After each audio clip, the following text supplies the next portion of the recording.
하지 정맥류 수술을 했는데 재발이 했다라고 하면 그거는 수술한 의사가 수술을 잘 못한 것이라고 봐도 무방하겠습니다.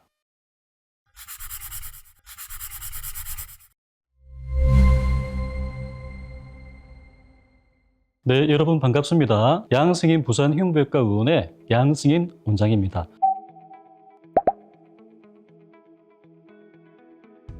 저희 병원의 특징은 하지 정맥류를 절개술, 즉 칼을 째서 뽑아내는 수술을 하지 않는다는 것입니다. 저희 같은 경우에는 비절개적인 혈관 경화 주사 치료를 하게 되는데요. 이 혈관 경화 주사 치료의 가장 큰 장점은 흉터가 없다는 것이겠죠. 하지만 튀어나온 보기 싫은 혈관을 치료하고 나면 이 혈관이 죽으면서 안에 까맣게 죽은 피가 고입니다. 그래서 수술하고 2주쯤 후에 반드시 튀어나온 혈관에서 죽은 피를 빼내는 그런 과정들을 거치게 됩니다. 환자 개개인에 따라서 만약에 튀어나온 혈관이 많다거나 보기 싫은 혈관이 많다라고 하면 기본적으로 2개월에서 3개월 정도의 시간이 필요하다고 생각합니다.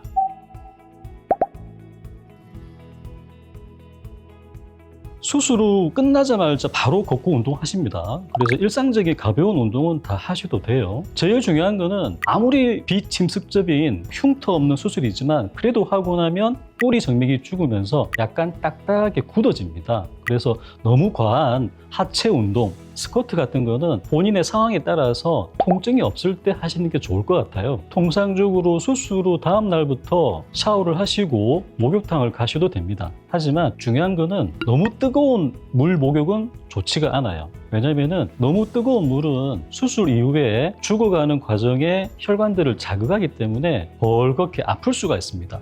하지만 언제라도 찬 목욕은 좋습니다. 제일 중요한 거는 너무 뜨거운 환경은 피하는 것이겠죠. 두 번째로 술도 마찬가지입니다. 술을 먹게 되면 수술 이후에 혈관이 죽어가는 과정을 좀 아프게 해요. 술 때문에 생기는 염증 때문이겠죠. 꼭 피할 수 없는 음주라고 하면 어느 정도 드시면 되겠지만 가급적이면 수술 이후에 한 달 정도까지는 금주하시는 게 좋겠습니다.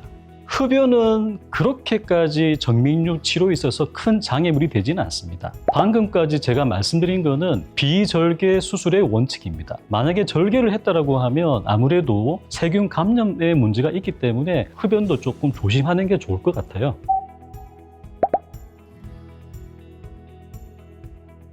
저희 같은 경우에는 절개가 없는 수술이기 때문에 출혈의 위험성이 별로 없습니다. 그러하기 때문에 꼭 신으라고 말씀을 드리지는 않습니다. 저 같은 경우는 개인적으로 신어보시고 다리가 편하다라고 느낌이 드시면 자주 신으시고 저는 이 스타킹이 너무 깝깝하고 힘들어요 하면 벗으라고 말씀드립니다. 제일 중요한 거는 환자가 느끼는 편안함이겠죠.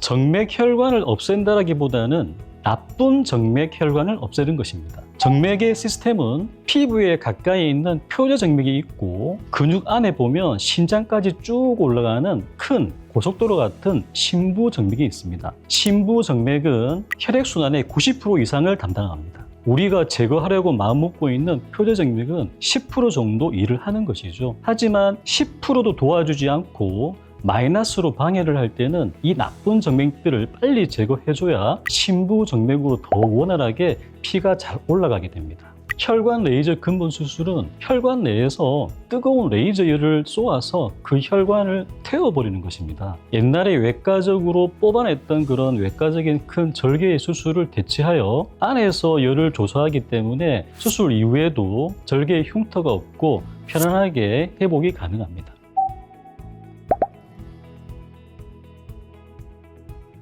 하지 정맥류는 1기부터 4기까지 우리가 보통 나눌 수 있습니다. 유관적으로 돌출된 경우를 2기라고 합니다. 2기인 경우에 의사들마다 어떤 분들은 그 튀어나온 정맥류를 절제술로 제거하는 병원들도 있고 저 같은 경우는 아무리 심하게 튀어나와도 절제술을 하진 않습니다. 저의 모든 치료의 원칙은 비절개로 혈관 경화제 주사 치료가 원칙입니다. 아무리 심하게 튀어나온 정맥류라고 해도 절개를 가하진 않고요. 하지만 그 많이 튀어나온 정맥류를 바로 주사로 치료하게 되면 좀 불편하겠죠. 그래서 지연성 경화 치료라는 방법도 합니다. 많이 튀어나온 경우에는 뿌리 레이저를 잘 하고 난 다음에 그 역류가 소실되고 나면 풍선처럼 빵빵했던 큰 정맥들이 점차 작아져 버립니다. 그때 치료하게 되면 주사 치료를 많이 안 해도 되고 또 이후에 치료 과정이 원활하고 편합니다.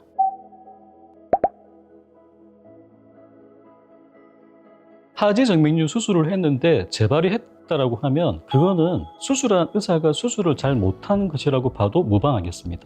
기본적으로 하지 정맥류라는 병은 재발이 있어서는 안 되는 병입니다. 하지 정맥류 수술 이후에 재발하는 원인은 크게 두 가지라고 생각합니다. 첫 번째, 뿌리 정맥의 길이가 10m인데 3, 4m만 치료한 환자들이 많습니다. 역류가 있는 모든 부위들은 다 치료가 돼야 그 정맥의 10년, 20년 뒤에도 재발하지 않습니다. 중요한 원칙은 병이 든 정맥 뿌리는 전 길이에 걸쳐 치료가 돼야 됩니다. 두 번째로는 아무리 의사가 뿌리 정맥을 수술을 잘했다고 하지만 피하 지방에는 뿌리만 있는 게 아니라 미세하게 늘어나 있는 가지들도 있습니다. 그래서 그런 숨어 있는 가지들을 꼼꼼하게 치료하는 게 장기적인 재발을 방지할 수 있고요. 또한 수술 이후에 정기적으로 1년 혹은 2년 주기로 정기적인 경과 관찰을 하는데 그거는 왜 그러냐면은 뿌리 정맥 때문에 점검을 한다기보다는 일상생활을 하다 보면 정상적인 작은 가지들이 늘어나는 경우가 있습니다. 그런 작은 혈관들의